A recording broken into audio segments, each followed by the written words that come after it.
Hello friends, welcome to study with Keerthi YouTube channel.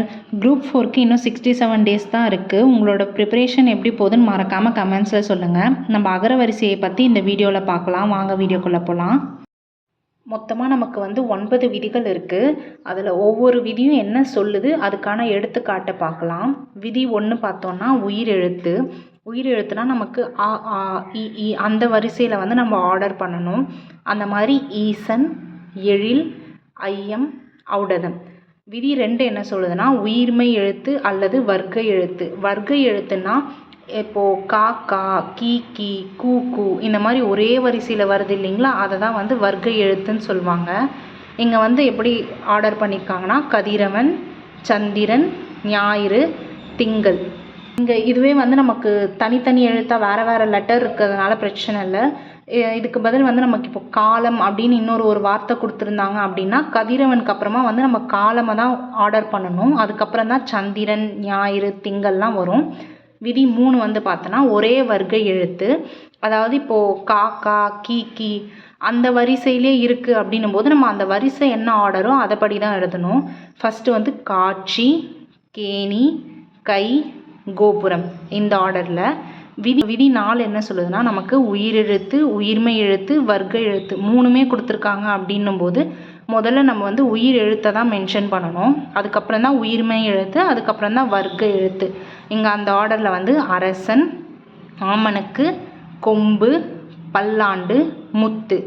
2வது example ஆசிரியர், ஓணான், கிளி, தேனி, தையல், பழம், மான்.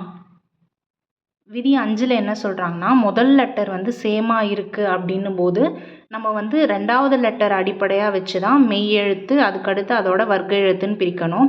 இப்போ இங்கே பார்த்திங்கன்னா எல்லாமே வாழை தான் இருக்குது. நம்ம இப்போது செகண்ட் லெட்டரை வச்சு தான் பிரிக்கணும். வகுப்படும், வண்டி, வணக்கம், வர்க்கம், வனம். ஸோ ஃபஸ்ட்டு மெய் எழுத்து இருந்துச்சுன்னா மெய் எழுத்தை மென்ஷன் பண்ணிக்கணும். அதோட வர்க்க எண் இப்போ இங்கே நமக்கு இன்னுன்னு கொடுத்துருக்காங்க இல்லைங்களா, அது மெய் எழுத்து. இதோட வர்க்க எழுத்து என்ன இருக்குன்னா அதனால் நம்ம நாவை போடணும். அதுக்கப்புறமா தான் அடுத்த மெய் எழுத்துக்கு நம்ம மூவ் ஆகணும். ஸோ அதை தான் இங்கே சொல்கிறாங்க. அடுத்த மெய் எழுத்து இப்போ இருலையே அதோட வர்க்க எழுத்து ஏதாவது இருந்ததுன்னா அதை மென்ஷன் பண்ணணும். விதி 6 என்ன சொல்கிறாங்கன்னா ஃபஸ்ட்டு செகண்டு 2 லெட்டருமே சேமாக இருக்குது அப்படின்னும் போது நம்ம 3வது என்ன லெட்டர் இருக்கோ அதை பேஸ் பண்ணி தான் நம்ம ஆர்டர் பண்ணணும். அதாவது சங்கம், சா, இங்கு 2மே சேமாக இருக்குது எல்லா எழுத்துலேயுமே. அப்போது நம்ம 3rd லெட்டரை வச்சு தான் பிரிக்கணும்.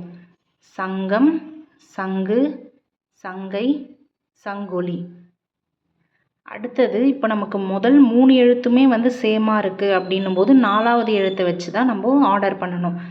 இங்கே பாருங்கள், சி, இக், கா 3மே எல்லாத்துலேயுமே சேமாக இருக்குது. அப்போது நம்ம 4வது சொல்லை வச்சு தான் நம்ம ஆர்டர் பண்ணணும். சிக்கல், சிக்கவை, சிக்கன், சிக்கனம். விதி 7 பார்த்திங்கன்னா ஃபஸ்ட் லெட்டர் சேமாக இருக்குது. செகண்டில் ஆயுதம் எழுத்தும் சேர்ந்து வருது அப்படின்னும் போது நம்ம எப்படி ஆர்டர் பண்ணோம்னா ஆயுதம், மெய், மெய்வர்க்க இந்த மாதிரி தான் ஆர்டர் பண்ணணும். அதை தான் இங்கே பண்ணியிருக்காங்க. அஃது, அந்தாதி, அம்பு, அவன், அன்பு இந்த ஆர்டர். விதி 8 பார்த்தோம்னா கிறந்த எழுத்து அப்படின்னு சொல்லுவாங்க. அதாவது வடமொழி எழுத்து. அந்த மாதிரி வரும்போது நீங்கள் இந்த ஆர்டரில் தான் நீங்கள் எழுதணும். ஃபஸ்ட்டு ஜா, ஷா, இஸ், ஹா, ஸ்ரீ இந்த 5 எழுத்து தான் மேக்ஸிமம் வரும். வேறு எந்த வடமொழி எழுத்தும் வராது. அப்படி இது முதல் எழுத்தாக தான் வரும். அப்படி வரும்போது நீங்கள் இந்த 5 லெட்டருமே இந்த ஆர்டரில் தான் எழுதணும். எடுத்துக்காட்டு ஜஹாங்கீர், ஷாஜஹான், சர்பம், ஹரி, ஸ்ரீபுரம். விதி 9 பார்த்திங்கன்னா உயிரெழுத்தும் வருது, கிறந்த எழுத்தும் வருது அப்படின்னும் போது நீங்கள் முதல்ல உயிரெழுத்து தான் எழுதணும். அதுக்கப்புறம் தான் கிறந்த எழுத்து. எடுத்துக்காட்டு அக்பர், அவுரங்கசீப், ஷெர்ஷா, ஹிமாயுன், ஸ்ரீமான். ஸோ அவ்வளோதான். நீங்கள் அகரவரிசையில் மொத்தமாகவே இந்த 9 விதி தான் இருக்குது. நீங்கள் இதை பார்த்தாலே போதும், ஈஸியாக ஆன்சர் பண்ணிடலாம். உங்களுக்கு இந்த வீடியோ பிடிச்சிருந்தால் லைக் பண்ணிக்கோங்க. மறக்காமல் நம்ம சேனலை சப்ஸ்கிரைப் பண்ணிக்கோங்க. நிறைய பேர் சேனலை சப்ஸ்கிரைப் பண்ணாமலே பார்த்துட்ருக்கீங்க. நீங்கள் சப்ஸ்கிரைப் பண்ணுறதுனால எனக்கு ஒரு சின்ன மோட்டிவேஷனாக இருக்கும். தேங்க்யூ ஃபார் வாட்சிங்.